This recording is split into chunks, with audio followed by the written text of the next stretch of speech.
Believed by many in Germany's night fighter arm to have been the aircraft that could have won the air war was the Heinkel HE 219. Indeed, some say it was the best night fighter of the war. Although many of the claims for the performance of the type have been questioned since, there is no doubting that, had it entered full production, the 219 might have changed the odds in the night skies over Germany. The most important voice against the 219 was Field Marshal Erhard Milch.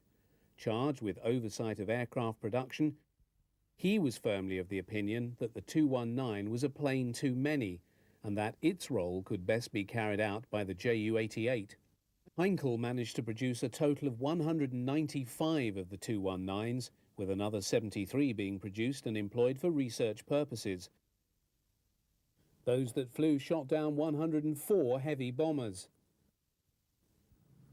Another type that did not enter production but was also thought of as a potential destroyer as well as a night fighter was Kurt Tank's wooden TA-154.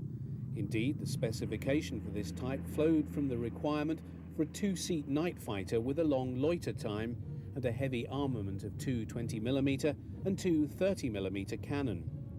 First flown on July 1, 1943, following extensive testing, a production line was set up in 1944. However, problems with bonding the wood on the airframe and the adoption of the emergency fighter program in November 1944 brought an end to all further work on the type. The most radical and potentially effective of all the types to be conceived, both as a destroyer and as a Nachtjäger, was the Dornier DO-335. Better known as the Arrow, this type employed both a pusher and a tractor propeller. The prototype first flew on October 26, 1943. By September 1944, a unit had been set up to test the operational characteristics of the Arrow, and the DO-335A1 was on the assembly lines.